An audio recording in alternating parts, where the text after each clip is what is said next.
prevailing strategic analysis is fixated on launch signatures and hypersonic trajectories. This is a deliberate misdirection. The kinetic cost of a missile exchange is a known quantity, a final act. The real vector of attack is designed to neutralize a superpower before the first launch-on warning order is ever given. The protocol is not about firepower, it is about silence. When the UK Ministry of Defence deploys warships to shadow Russian vessels through the English Channel, the media focuses on the ships. This is a category error. According to analysts at RUSI, these transits are probes, mapping the vulnerabilities of the global financial system's true arteries, the subsea data cables. Faced with this silent, asymmetric attack, the Leviathan's primary liability is exposed. In a state of induced chaos, with political survival at stake, the command structure is forced into a mathematical certainty. When you cannot see the enemy, but you know your system is collapsing, the only remaining leverage is escalation. This is the blueprint for forcing a nuclear backstop. The motive is not conquest. It is survival. We must reframe the conflict in Ukraine not as a war of choice, but as a solvency crisis. A nation's ability to wage conventional war is a function of its economic and political balance sheet. When the kinetic cost of an operation exceeds the state's liquidity in terms of hardware, political capital, and public consent, it becomes functionally insolvent. Analysis from strategic institutes like RUSI indicates the protracted nature of the Ukraine war has created a significant domestic liability for the Kremlin. The high attrition rates and economic drain of a conventional campaign, a blueprint for failure demonstrated in theaters like Afghanistan, are politically unsustainable long-term. This isn't a military miscalculation. It is a predictable fiscal endpoint. This insolvency forces a pivot. When a state cannot afford victory through conventional force, it must change the equation. It shifts to asymmetric protocols designed to inflict maximum economic and political cost on the adversary for minimal investment. We see the blueprint in action elsewhere. Russian naval assets forcing a multi-asset Royal Navy response in the English Channel, or Damascus-aligned forces probing SDF positions in Syria. The goal is to drain the opponent, not defeat them on the field. Weakness, therefore, becomes the primary accelerant for escalation. A conventionally insolvent power facing systemic collapse and the loss of political control does not surrender. It is mathematically forced to leverage its only remaining assets, the non-conventional. The pivot to asymmetry is the first step. The launch-on-warning posture for strategic assets is the final backstop against a complete solvency failure. The entire economic architecture of modern warfare has been inverted. The core vulnerability is the cost-per-kill ratio. Analysts at the Royal United Services Institute, RUSI, have modeled this with irrefutable clarity. A $5 million main battle tank, the symbol of conventional dominance, can now be neutralized by a $500 first-person view drone. This is not a tactical anomaly. It is a systemic financial vector known as the democratization of violence. State-level lethality has been decoupled from state-level budgets. An adversary no longer needs industrial parity. They only need to exploit this catastrophic cost asymmetry. Every expensive asset deployed, from tanks in a ground war to the Royal Navy warships shadowing Russian vessels in the English Channel, becomes a high-value liability. This creates an engineered solvency crisis. A superpower cannot sustain a defensive posture when the kinetic cost to the aggressor is a rounding error. The mathematical certainty is that you cannot win an economic war of attrition against an opponent whose attacks cost virtually nothing. This forces the conventionally insolvent power to seek leverage elsewhere. The gray zone is not a location on a map. It is a strategic laboratory. Adversaries use these zones to stage low-cost probes, designed for one purpose: to measure the kinetic cost of a superpower's response. The objective is not to win a battle, but to bankrupt the opponent. Examine the English Channel. Per UK Ministry of Defence confirmation, Russian naval vessels transited international waters near Britain. This was not a prelude to invasion. It was an economic weapon. The cost to Russia was fuel.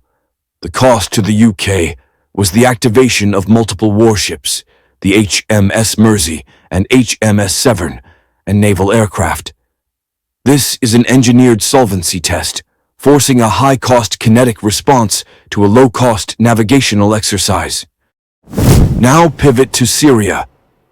When Damascus forces escalate against the SDF, as confirmed by Shafaq News, it is not an isolated regional conflict. It is a calculated proxy probe. The question being transmitted to the SDF's Western backers is a simple one. What level of resource drain are you willing to absorb to defend this asset? Each escalation is a deliberate attempt to force a choice between unacceptable political loss and unsustainable financial expenditure. This blueprint was perfected in Afghanistan. The theater proved that conventional military superiority is a liability. Even forces described as among the greatest of all warriors cannot convert tactical wins into strategic victory against an asymmetric, low-cost opponent. Adversaries did not see a military failure. They saw an economic one. They identified the systemic vulnerability, a superpower's inability to afford a win. These gray zones are now proliferating. According to analysts at RUSI and CSIS, the protocol is being adapted globally. Regional instability, whether in southern Africa or even as non-kinetic probes targeting critical infrastructure in nations like Canada, are not the cause of the problem. They are symptoms. Staging grounds and proxy laboratories designed to bleed a conventionally insolvent power, pushing it closer to a systemic solvency crisis where non-conventional escalation becomes the only remaining leverage. The launch-on-warning doctrine is not a strategy. It is a protocol born from a solvency crisis. It dictates that you cannot afford to absorb a first strike and survive.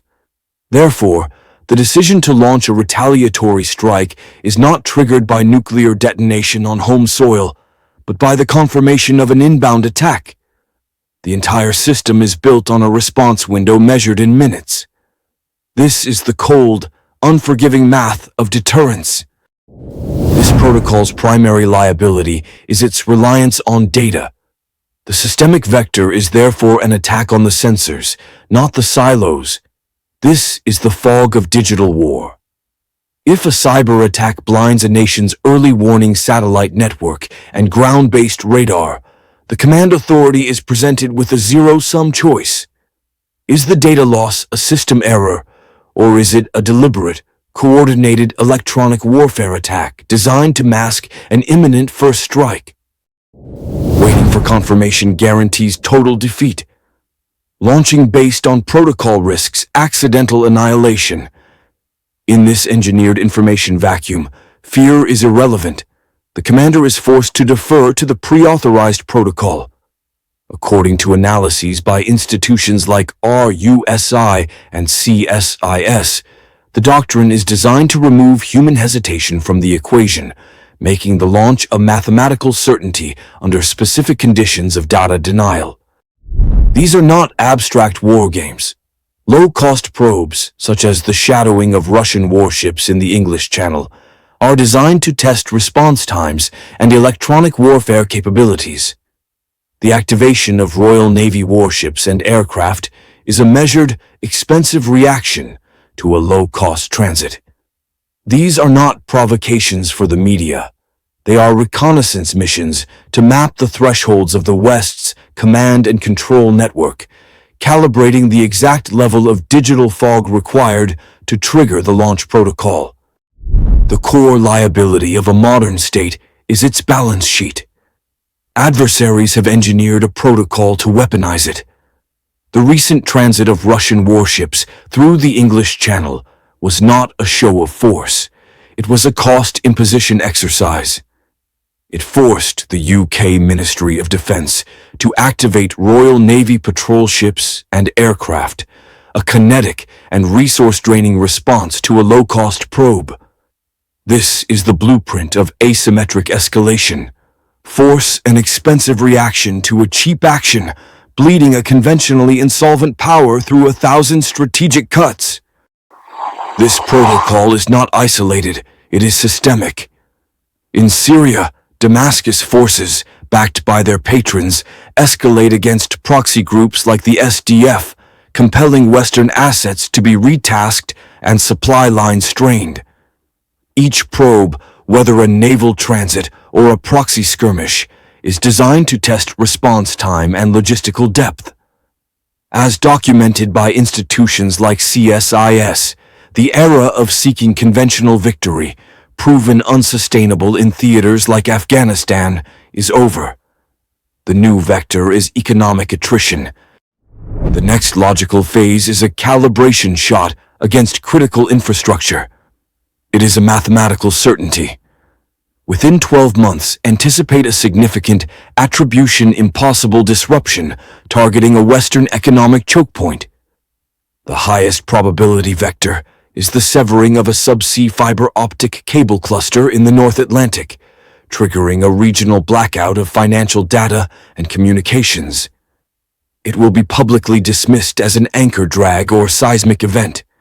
It will be understood internally as a test of systemic fragility and political will before the next phase of escalation.